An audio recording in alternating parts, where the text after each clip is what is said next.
Le Seigneur soit avec vous. Et avec votre esprit. Bonne nouvelle de Jésus-Christ selon saint Matthieu.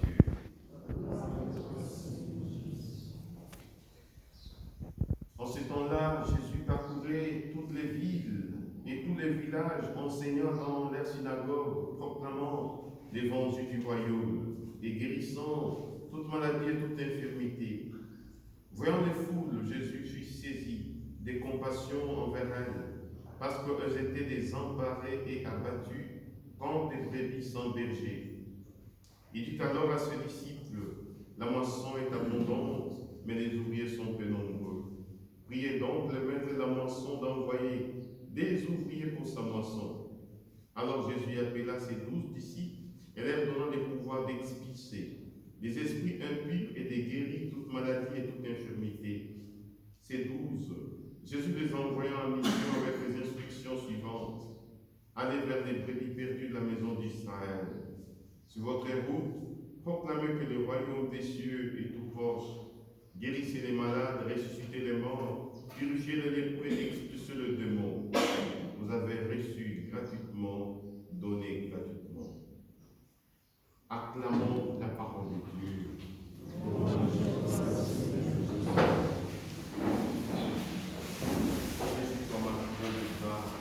Le Seigneur est avec toi. Tu es bénie entre toutes les femmes, et Jésus, le fruit de ton sang, est béni. Sainte Marie, Mère de Dieu, priez pour nous pauvres pécheurs, maintenant et à l'heure de notre mort. Amen. Situons cet évangile dans son contexte. Jésus se trouve en Galilée, et précisément dans un village qu'on appelle Capharnaüm. Capharnaüm signifie village de compassion. C'est non loin de ce village qu'il y a des lacs Tibériades, où Jésus a appelé ses disciples. C'est non loin de ce village qu'il y a la montagne sur laquelle il avait prononcé le béatitude. Bienheureux le pauvre en esprit. C'est quand il était sur cette montagne qu'il a jeté un regard et il a vu une foule immense qui avançait, une foule désemparée, une foule abattue, et il était saisi de l'intérieur de compassion. Vous voyez, chers frères et sœurs, nous voyons d'abord ici, Jésus est en pleine activité missionnaire. Il parcourt villes et villages, annonçant le royaume de Dieu.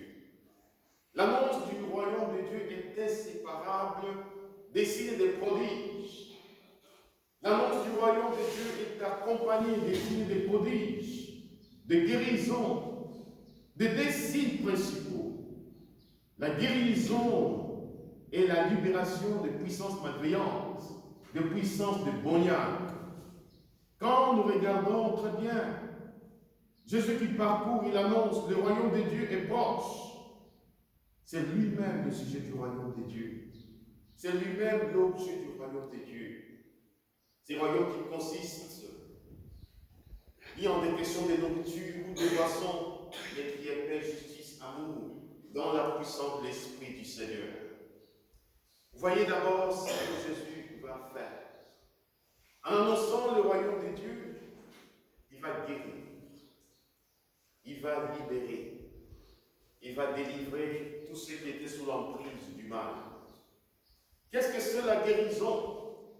Cette guérison comporte trois éléments importants. Quand on dit un homme est guéri, cela veut dire quoi? Ça veut dire d'abord, premier élément, c'est l'homme qui a une bonne santé. Deuxième élément, c'est l'homme qui est stable. Troisième élément, c'est le bien-être. Il y a un adage qui dit, tout bien portant est un malade qui s'ignore. Nous pouvons avoir l'impression que nous sommes bien portants. Et pourtant, nous avons plusieurs maladies. Il n'y a pas que la maladie physique. Il y a des maladies spirituelles. Les maladies de l'âme. Des maladies qui sont attachées à une dimension purement spirituelle.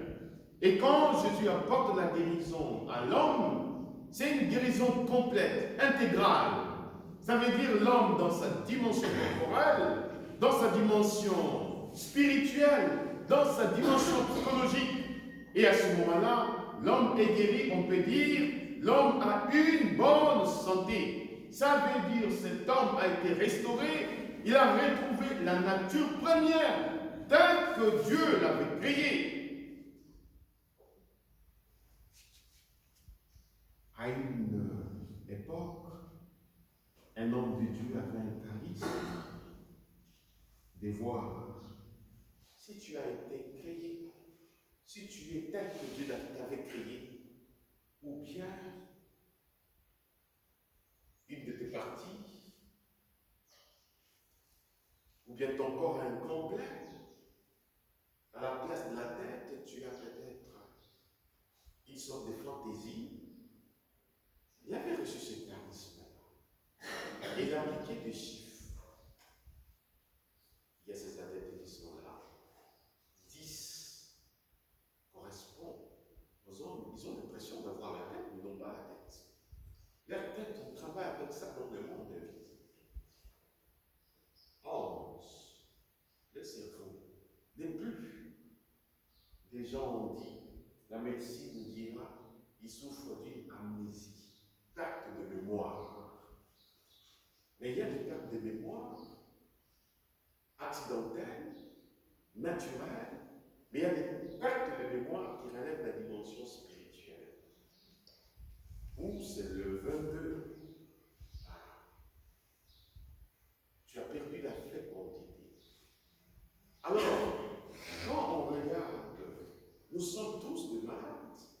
Peut-être certaines des parties de nos corps, le monde invisible et négatif les utilise quelque part. Mais quand Jésus vient, toi tu vas voir tout simplement peut-être, tu as mal de ventre, tu as mal de ventre, mal de tête. Mais cette maladie pourrait cacher des causes profondes qui sont des causes spirituelles. Nous comprenons quand Jésus guérit, il guérit et après il dit, tes péchés te sont pardonnés. Toutes les maladies spirituelles que nous traînons, alors qu'ils font à ce que nous ne pouvons pas jouir de la bonne santé. Et pour cela, nous ne pouvons pas être vraiment debout. La stabilité, deuxième élément. Il y a des gens qui sont tellement instables à cause des insuccès, à cause des échecs, occasionnant aussi par une dimension peut-être démoniaque. Dieu voudrait, le démon voudrait à ce que nous soyons instables. Parce que quand nous sommes instables, nous avons complètement perdu le contrôle de nous-mêmes. Nous avons perdu la paix. Et à ce moment-là, il tend des pièges facilement. Quand tu es instable, tu peux tendre la main à n'importe qui pour retrouver ta stabilité. Tu peux tendre la main à un magicien, un féticheur, un sorcier pour retrouver ton équilibre. Les bien-être. Troisième élément. Vous voyez, être en bonne santé. C'est demander donc à Dieu notre Père la santé physique, la santé de l'âme, la santé de l'esprit. Être en bonne santé, être bien portant, c'est demander à Dieu la stabilité et le bien-être. Alors je suis un homme debout, mais pour pouvoir bénéficier de cette guérison, il y a juste deux conditions importantes. La première condition, avoir la foi comme un petit enfant qui a tellement confiance à son père. Lorsque le petit enfant demande des bonbons à son père, même si le père n'a pas de bonbons, il va chercher à donner à son enfant pour lui faire plaisir. Lorsque un enfant demande quelque chose à son père, parce que le père est tellement bon, nous comprenons pourquoi Jésus nous dit, si vous êtes mauvais, vous savez donner de bonnes choses à vos enfants, combien plus le père donnera-t-il des bonnes choses à ceux qui le lui demandent. Demandez, on vous donnera, cherchez, vous trouverez. On ouvrira la porte à celui qui frappe. La deuxième condition pour pouvoir retrouver cette guérison, il faut connaître les lois spirituelles de Dieu. Et nous devons connaître ces lois spirituelles. Lorsque nous avons enfreint, lorsque nous avons porté atteinte ou infidèle à une loi spirituelle, c'est comme si nous avons ouvert une porte. Et à ce moment-là, nous sommes à la portée de toute attaque visible ou invisible. Connaître les lois spirituelles, ces lois spirituelles se trouvent même dans nos coutumes, dans nos traditions. Ici en Afrique, on te dit, il ne faut pas faire ça. Et Dieu, en créant le monde, quand il a fait alliance, il a donné la loi pour que lorsque nous nous conformons à cette loi, qu'il n'y ait aucune porte qui soit ouverte au malin à Satan. C'est le deuxième critère pour pouvoir bénéficier de notre guérison. Lorsque nous remplissons ces critères, alors nous pouvons demander à Dieu notre Père. Seigneur, je suis un homme malade. Je suis cette brebis. Écoutez très bien la situation dans laquelle se trouvent les brebis dont Jésus a eu compassion. Ces brebis-là que nous sommes sont avant tout désemparés. Ouais, quand quelqu'un est désemparé, il est complètement perdu. Il a perdu le chemin. Et il va chercher le chemin, il va se retrouver en brousse. Un homme désemparé, quand il cherche le chemin, qu'il ne retrouve plus le chemin, la nuit peut s'abattre, alors qu'il sera dans les noirs. Vous imaginez, un animal féroce peut surgir et dévorer cet homme désemparé. C'est la première attitude dans laquelle se trouvent les brebis dont Jésus a compassion. Deuxième attitude, ces brebis sont abattues. Quand tu es abattu, tu peux être abattu par des épreuves, par des situations difficiles de la vie. Tu as perdu les énergies, tant physiques et spirituelles. Tu es là, tu ne peux pas aller beaucoup plus loin parce que tu es abattu. Quand Jésus regarde les brebis désemparées, les brebis abattues, Jésus ne pose pas les raisons fondamentales, mais il y a un mouvement au-dedans de lui. C'est ce mouvement-là qui est le facteur premier de la guérison. C'est ce mouvement-là qui fait la différence entre la guérison émanant de Jésus et les guérisons provisoires, des guérisons par transfert, qui peuvent venir des féticheurs, qui peuvent venir des sorciers. Ce mouvement s'appelle en un seul mot. Dites la compassion. La compassion. La compassion. La compassion. Pas chose, la souffrance court avec. Ça veut dire, quand l'image des dieux, l'homme créé à l'image comme à sa ressemblance, est désemparé et abattu, en Dieu il y a un mouvement. Dieu partage en cherchant à restaurer cette image. En Dieu il y a la perfection absolue. Dieu partage la souffrance. C'est pour cela qu'il s'est incarné. Il est venu se faire l'homme de nous afin de nous diviser. Alors c'est cette compassion qui devient le moteur premier de la guérison. Le féticheur n'ont pas de compassion. Les sorciers n'ont pas de compassion. Les occultistes n'ont pas de compassion. Ils peuvent être gentils. Ils appliquent la philanthropie. Mais ce n'est pas la charité. Ils sont tellement gentils, généreux en donnant des biens qui gagnent par leur alliance contractée avec Satan. Ce n'est pas la compassion. La compassion, c'est l'une des caractéristiques de l'amour de Dieu le Père. Et cet amour a fondamentalement deux caractéristiques.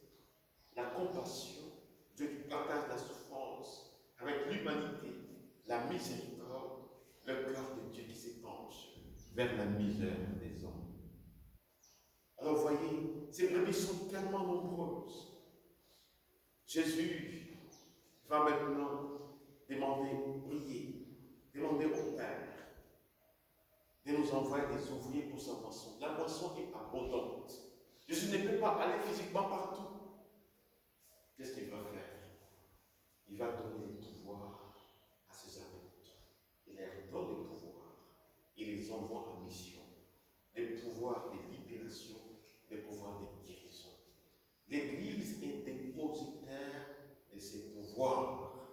car c'est le pouvoir qui nous vient du Christ, passant par les apôtres.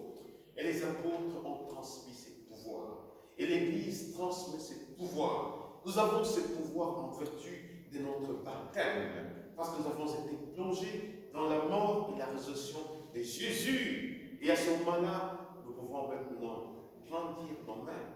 Dès qu'on sort de semaine, c'est là où se cache sa puissance. Et ce sont semaines qui peuvent apporter par imposition la guérison à l'humanité. Car celui qui nous a donné ces pouvoirs, c'est celui-là qui s'est défini comme les soleils de justice qui apportent dans ce rayon la guérison à nos âmes. Alléluia. Amen. Alors soyons de ces brebis qui marchent comme n'ayant pas de berger. Reconnaissons que nous sommes ces brebis désemparés, abattus, dont le Seigneur a compassion. Et c'est la compassion de Jésus qui produit la guérison. C'est cette guérison que le révèle dans l'Eucharistie, source et sommet de la vie chrétienne. Et quand nous tournons vers l'Eucharistie, quand nous disons Seigneur, je ne suis pas digne de te recevoir, mais dis seulement, une seule parole et je serai digne. Est-ce que nous croyons en cela? Oui. Est-ce que nous croyons en cela? Oui. Il y a beaucoup de paroles que nous entendons, mais ce ne sont pas des paroles qui nous apportent la guérison. Nous avons besoin d'une seule parole.